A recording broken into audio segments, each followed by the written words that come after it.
Hello Dub Nation, it's always a thrill to connect with you, especially as we're about to reveal the latest news that could shape the fate of our beloved Golden State Warriors. But before we dive into this whirlwind of information, let me make a friendly request. Show us some love by clicking the like button to strengthen our bond, and hey, if you are not subscribed yet, join our channel for a thrilling and emotional journey. Don't forget to turn on notifications to stay ahead of the game. Underrated Warrior making a case for more playing time. Quinton Post has been quietly making a name for himself with the Golden State Warriors, showing that he deserves a bigger role on the court. Despite the arrival of veteran Al Horford, which initially seemed likely to limit his minutes, Post has demonstrated that he can contribute meaningfully and could soon see more consistent playing time. Having a 25-year-old like Post ready to take on important minutes is a huge asset for the Warriors. Even without him, Golden State has a solid rotation of big men. But if Post continues to develop and earn Steve Kerr's trust, carving out minutes for him could become a luxury that strengthens the team's depth even further. How has Quinton Post performed so far? In the first 7 games of the season, Post has averaged just 12.7 minutes per game. Despite limited time, he has started 3 games and played in every matchup so far. While his shooting efficiency has been inconsistent early on, shooting 31.6% from 3 on 2.7 attempts per game, the sample size is still small, and recent performances suggest he's finding his rhythm. His most impressive showing came as a starter against the Los Angeles Clippers, where Post played 24 minutes and 43 seconds and hit 4 of 7 three-pointers. He maximized his opportunity, finishing with a +34+-, demonstrating his potential to impact games when given extended minutes. Even more encouraging is the chemistry he's shown alongside Draymond Green. In 68 minutes shared on the floor this season, the duo has produced a combined net rating of +34.1, including an offensive rating of 122.63 and a defensive rating of 88.49, a clear sign that Post can contribute on both ends of the floor. Of course, with Horford fitting seamlessly into the rotation, Post may not immediately get as much playing time as some hoped. But even in a season where opportunities seemed limited, he has proven he deserves a role in the Warriors' rotation at center, a promising sign for his growth and the team's depth. Looking ahead, if Post continues to develop, he could become a reliable option for Kerr, adding energy, spacing, and defensive versatility when called upon. The Warriors appear to have a hidden gem in Post, one ready to step up and deliver when given the chance. This season, all signs point to him earning more consistent minutes and proving that he belongs on the floor alongside Golden State stars. If Quinton Post continues to impress, his expanded role could have ripple effects throughout the Warriors' rotation. With Draymond Green logging heavy minutes as the team's defensive anchor, Post's ability to share the floor effectively allows Kerr to manage his veteran stars' workload more strategically. This could be especially important as the season progresses and the intensity of back-to-back games and playoff contention increases. Moreover, Post's emergence adds a layer of flexibility to Golden State's lineups. His ability to stretch the floor with three-point shooting, combined with his defensive awareness, gives the Warriors more options to match up against bigger, more physical opponents. This versatility could prove crucial in tight games, especially against teams in the Western Conference where frontcourt matchups are often pivotal. The rise of Post also sends a message to other younger players in the Warriors system. Strong performances will be rewarded, regardless of draft status or initial expectations. For a team chasing a championship in a league that increasingly values depth and adaptability, having reliable contributors like Post could make the difference in close playoff series. From a broader perspective, his development may also influence the Warriors' trade and roster strategies. If Post can consistently produce in key minutes, Golden State might feel less pressure to seek external solutions for their center rotation, allowing them to focus resources elsewhere, perhaps on perimeter depth or bench scoring. Fans and analysts alike have started taking notice of Post's contributions, particularly when he steps up in high-pressure moments. Should he maintain or elevate his performance, his presence could alter how opponents game plan against the Warriors, forcing them to account for a player who can both defend multiple positions and knock down critical shots. In short, Quinton Post's evolution isn't just a personal success story, it could reshape Golden State's season, giving them a hidden advantage as the campaign unfolds. If Kerr finds ways to integrate him more fully, the Warriors could gain a dynamic edge that few teams can match. The Warriors are making a critical mistake with Quinton Post, and it needs to be fixed, fast. It doesn't make much sense. Quinton Post was the standout in Tuesday's win over the LA Clippers, hitting 4 three-pointers and showing real impact in the paint. Yet, despite that strong performance, the second-year center has averaged just 22 minutes across the past 2 games. Post now boasts the second-best plus-minus on the Warriors, trailing only Draymond Green, yet he ranks 10th in minutes played in Steve Kerr's rotation. 7 games in is more than enough to see that this is a misstep, especially after his impressive showing against the Clippers. Post Malone has been a key factor in 2 of Golden State's most effective lineups this season. The combination of Brandon Podziemski, Moses Moody, Jimmy Butler, Green, and Post has posted a staggering plus 66.9 in just 16 minutes together. Meanwhile, the lineup of Stephen Curry, Butler, Jonathan Kuminga, Green, and Post has a plus 24.2 in 29 minutes. Yet, despite these numbers, Post was once again benched in favor of Podziemski in Saturday's disappointing loss to the Pacers in Indiana. While some of that decision is understandable given Golden State's shallow frontcourt, the team clearly performs better with Post on the floor. Even with a rough night from deep, hitting just 1 of 5 3-pointers, Post still contributed 9 points and 3 rebounds on 4 of 8 shooting in under 13 minutes. When he was subbed out with 5 minutes left in the fourth, the Warriors were leading by 7 and had a positive +4 on the court with him. From that moment, they went on a 17-5 run, ultimately suffering a humiliating loss to an undermanned Pacers squad. With veteran center Al Horford limited to 20 minutes per game and Tracy Jackson-Davis not playing, it's clear that Post should be seeing far more than his 16.3-minute average in this promising second-year campaign. Instead, he's seeing almost 4 minutes less per game than expected, despite showing strong signs of improvement on defense and rebounding, while remaining a consistent three-point threat. Steve Kerr and the Warriors need to give Post Malone a larger role moving forward, around 20 minutes per game at least. Not just to manage the workloads of Horford and Green, but because the team simply performs better when he's on the court. Ignoring him any longer isn't just a waste of talent, it could cost Golden State in games where every possession matters. The repercussions of underutilizing Quinton Post extend beyond just missed points on the scoreboard. Analysts and insiders are already noting that Golden State's rotation struggles could cost them in tight games, especially against teams with deeper frontcourts. With Al Horford's minutes capped due to age and wear, and Tracy Jackson-Davis largely absent, Post is the most reliable, energetic option to maintain defensive intensity and spacing on offense. Post's impact is measurable not just in stats, but in team momentum. Every time he shares the floor with Draymond Green or Jimmy Butler, the Warriors lineup shows a tangible boost in both offensive and defensive efficiency. Kerr's hesitation to extend Post more consistent minutes is raising eyebrows among fans and analysts alike, with some suggesting that it could slow Golden State's ability to contend in a season where every matchup is crucial. Even teammates have started noticing his contributions. Bench players have praised Post's work ethic and basketball IQ, emphasizing how his energy lifts the team and allows the starters to operate more freely. Kerr now faces a balancing act, managing veteran workloads while ensuring the young center continues to develop and contribute at a high level. The upcoming stretch of games will be critical. Golden State faces multiple playoff-caliber opponents in the next 2 weeks, and relying too heavily on a limited rotation could backfire. If Post continues to outperform expectations in limited minutes, pressure will mount for Kerr to give him the role he has earned. Ultimately, the story of Quinton Post this season isn't just about stats, it's about opportunity. How Kerr handles this situation could have ripple effects on team chemistry, development of young talent, and even Golden State's playoff positioning. Ignoring Post now could mean missing a chance to harness a rising star who has already shown he can change the course of a game. Draymond Green wastes no time weighing in on Ja Morant's latest controversy. Draymond Green has never been one to shy away from controversy, and neither has Ja Morant.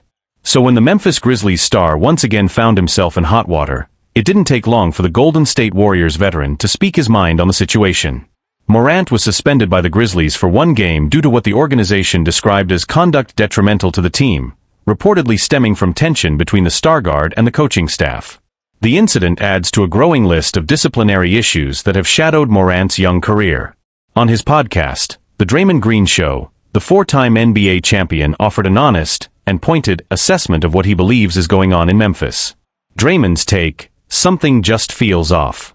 The Warriors had faced the Grizzlies just days earlier at Chase Center, where Golden State cruised to a 131-118 win.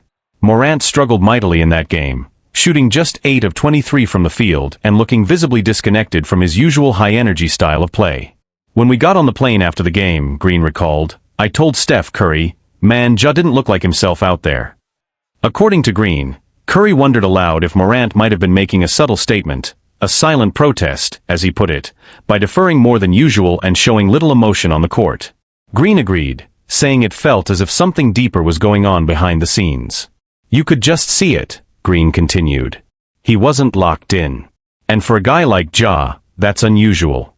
There's always a reason when a player like that checks out emotionally. Trouble beneath the surface in Memphis. Green went on to speculate that Morant's frustration could stem from the Grizzlies' surprising decision to part ways with head coach Taylor Jenkins at the end of last season, a move that caught much of the league off guard. They were heading to the playoffs. They were playing good basketball, Green said. It didn't make a lot of sense. I remember thinking, what are they doing? And I'm sure Ja felt the same way. Green suggested that the firing might have left Morant feeling unsettled, or even vulnerable, about his own future with the franchise. When a team makes that kind of change without a clear reason, it sends a message, Green said. If they can move on from the coach who built that culture, who's to say they won't move on from their star next? While no official word has surfaced regarding any trade discussions involving Morant, Green's comments echo a sentiment quietly circulating among league insiders. Not everything in Memphis seems stable. What a Ja Morant trade could mean. If the Grizzlies were to explore trading Morant, still one of the league's most electric and marketable young talents, it would instantly become one of the defining moves of the season. His departure could reshape the balance of power across the NBA, especially in a Western Conference already stacked with superstar guards. For Green and the Warriors, the stakes are obvious. Look, if he ever gets moved, Green said with a grin, I'd rather he end up in the East. We've got enough problems in the West as it is. A larger conversation. Whether or not Morant's current situation escalates, Green's remarks have reignited a broader conversation around accountability, leadership, and player-coach relationships in today's NBA. Morant's immense talent has never been in question, but his ability to navigate adversity and internal friction remains under the microscope. For Green, a player who's faced his own share of controversies and public scrutiny, the issue isn't just about discipline, it's about awareness. I've been there, he admitted. When you're young, when you're emotional, when you care that much, sometimes it comes out the wrong way. But the key is learning from it. Ja's too good not to figure this out. As Memphis tries to regain stability and Morant works to rebuild trust within the organization, all eyes will remain on how both sides move forward. And as usual, Draymond Green won't hesitate to call it like he sees it, for better or worse. Fallout in Memphis, silence, speculation, and shifting dynamics. Since Draymond Green's comments went public, Memphis has been uncharacteristically quiet. The Grizzlies front office declined to comment on the situation directly, issuing only a brief statement reaffirming their commitment to team standards and internal accountability. Still, league insiders say the organization is privately frustrated, not only by Morant's behavior but by the growing perception that the franchise has lost control of its locker room. Multiple reports indicate that some tension has existed for weeks between Morant and members of the coaching staff, particularly around leadership expectations and communication during games. According to one Western Conference scout, you can sense the disconnect. It's not about talent, it's about trust, and right now there isn't much of it. Behind the scenes, Memphis has tried to maintain unity, but the situation has become increasingly difficult to contain. Veteran players like Marcus Smart and Steven Adams have reportedly stepped in to keep the team's focus on basketball, but sources close to the organization admit that the mood has been tense since Morant's suspension. League-wide reactions, support, concern, and caution. Around the NBA, Draymond Green's remarks have sparked a broader discussion about how franchises handle young stars with superstar expectations and off-court turbulence. Executives across the league acknowledge that while Morant's raw ability makes him nearly untouchable on the trade market, Memphis's patience could eventually wear thin if internal conflicts persist. Every organization reaches a point where talent alone isn't enough, one general manager said anonymously. You have to believe your best player represents what you're trying to build. If that alignment breaks, change becomes inevitable. Still, several players, including those who have faced their own controversies, have spoken up in defense of Morant, emphasizing that he's still only in his mid-20s and learning how to handle the pressures of stardom. Ja's young, but he's not lost, one veteran told The Athletic. He just needs the right voices around him, people who'll tell him the truth but also believe in him. Not everybody in this league gets that balance. A franchise at a crossroads. For Memphis, the challenge now is twofold: repairing the internal culture while also ensuring that the team remains competitive in a brutally strong Western Conference. The Grizzlies entered the season with legitimate playoff aspirations, but inconsistency and off-court distractions have clouded their direction. The decision to part ways with former head coach Taylor Jenkins, still considered a respected basketball mind around the league, continues to loom over the organization. His firing raised questions about accountability and direction, and many wonder whether the move was made to appease Morant or to reset the team's leadership structure entirely. If Green's instincts are right and the Grizzlies' confidence in Morant is wavering, the franchise faces one of its most consequential choices in years: whether to recommit to its star or quietly explore the trade market for an unprecedented reset. For now, there's no indication that Memphis has taken concrete steps toward a deal, but rival executives are watching closely.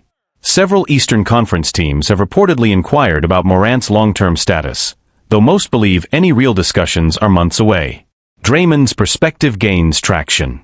Meanwhile, Green's comments, initially dismissed by some as typical Draymond provocation, have gained credibility as the situation unfolds. His observation that something just feels off in Memphis now reads more like a warning than speculation. Draymond has been in enough locker rooms to recognize when the chemistry isn't right, one former coach said. He's loud, sure, but he's not wrong about everything. In this case, he might have said out loud what a lot of people were already thinking. Green himself hasn't walked back his words. In a follow-up episode of his podcast, he doubled down, saying his intent wasn't to stir the pot, but to highlight how fragile team dynamics can become when trust erodes between stars and management. This isn't about Ja being a bad guy, Green clarified. It's about accountability, on both sides. You can't build something great when everyone's walking on eggshells. What comes next? As the Grizzlies navigate this uneasy period, their next steps will define not just Morant's future, but the franchise's trajectory for years to come. The front office is reportedly holding private meetings with players and staff to address the team's communication issues and to reinforce the organization's expectations. For Ja Morant, the path forward is equally clear: prove through action, not words, that he remains committed to the team's long-term vision. His teammates still believe in his talent. The question is whether trust and leadership can be rebuilt fast enough to salvage the season. The NBA world will keep watching closely.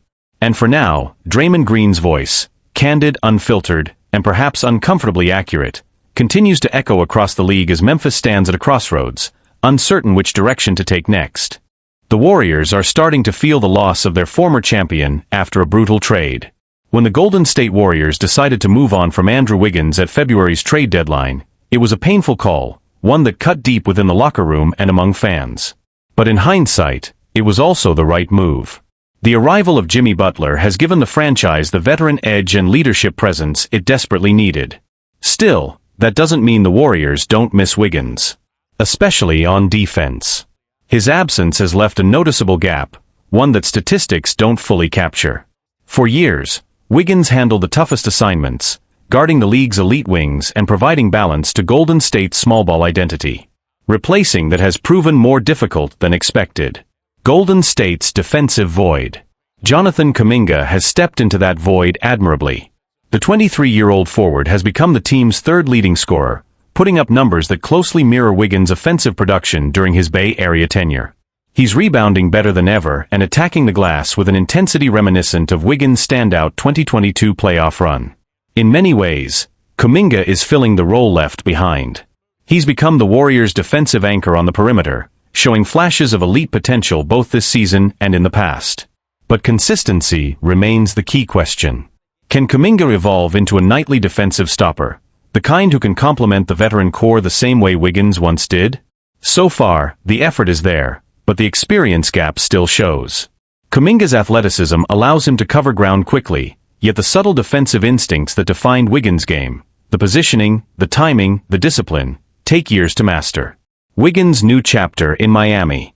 Meanwhile, Wiggins has quietly re-established himself as one of the most reliable two-way wings in the league with the Miami Heat. He's averaging 16.2 points per game on 50% shooting from the field, along with 5.5 rebounds. His versatility has fit seamlessly within Miami's defensive system.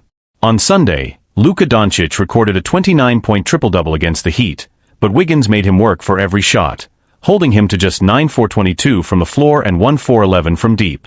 Even in moments of struggle, Miami's defense has remained elite. Despite giving up 130 points in a loss to the Lakers, the Heat still rank third in defensive efficiency and fifth in point differential, a testament to their depth and Wiggins' immediate impact. The irony of the trade. There's an undeniable irony in how it all unfolded.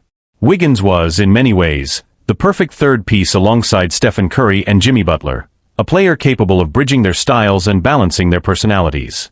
But in order to acquire Butler, the Warriors had to sacrifice that very fit. The front office knew the decision would hurt, but Butler's arrival was too significant to ignore. His presence gives Golden State another proven star, someone who can carry the offense when Curry rests and set the tone defensively. What comes next?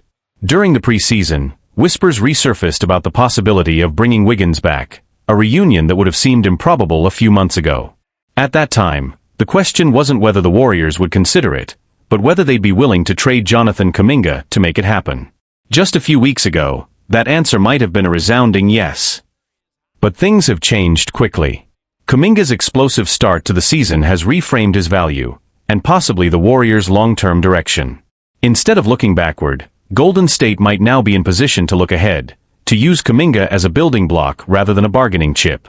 If they were to consider another major move when he becomes trade eligible in mid-January, it likely wouldn't be to reacquire Wiggins. It would be for something bigger. Still, the echoes of Wiggins' time in the Bay linger. His defense, his composure, and his ability to thrive next to Curry made him one of the most underrated pieces of their dynasty. And as the Warriors navigate the next chapter of their evolution, that void, the one left by a quietly indispensable player, is proving harder to fill than anyone expected. Jimmy Butler's arrival and the Warriors' new identity. When the Warriors sent Andrew Wiggins to Miami in exchange for Jimmy Butler, it did more than alter their roster. It redefined their mindset. The move marked a clear shift from patient contender to all-in title seeker, signaling that Golden State was no longer content with simply being competitive.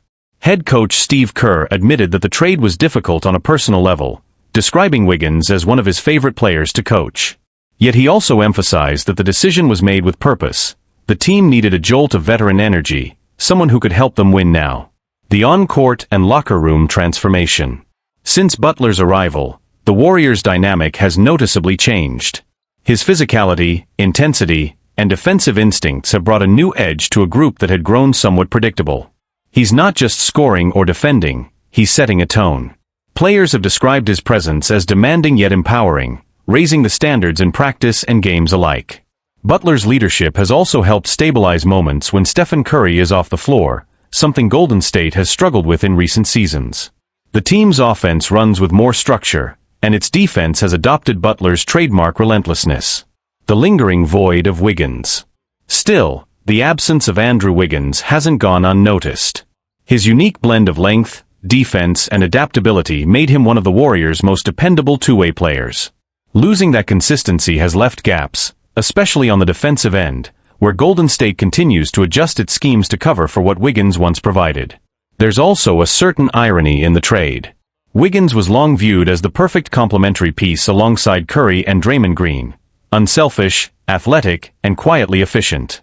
Yet to acquire Butler, the Warriors had to part ways with that very archetype, choosing proven star power over seamless chemistry. The gamble and its consequences. The Warriors knew they were taking a risk. Butler is older, with a more demanding style of play and an intensity that can sometimes test even veteran teammates.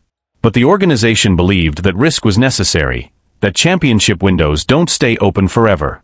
In that sense, Butler's arrival has reignited a sense of urgency within the team. Veterans have spoken openly about realizing that this could be one of their last true shots at a title. Curry, Green, and Klay Thompson are all in the later stages of their careers, and Butler's presence feels like a final aggressive push toward one more championship run. The new reality.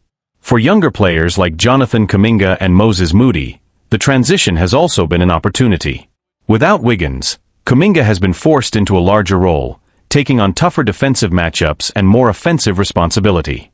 His development has been accelerated, and he's responded with the best basketball of his young career. Still, the team understands that replacing Wiggins' reliability won't happen overnight. What Butler brings is different: leadership, mental toughness, and a playoff-tested will to win. It's less about replicating Wiggins' role and more about reshaping the team's identity around a new emotional core. Looking ahead, the Warriors' decision to trade Wiggins may ultimately define the twilight of the Curry era. If the gamble pays off and Butler helps deliver another title, it will be remembered as a bold and necessary move, the kind of risk that champions take. But if the team falls short, questions will linger about whether letting go of Wiggins disrupted the delicate balance that made the Warriors' dynasty so unique.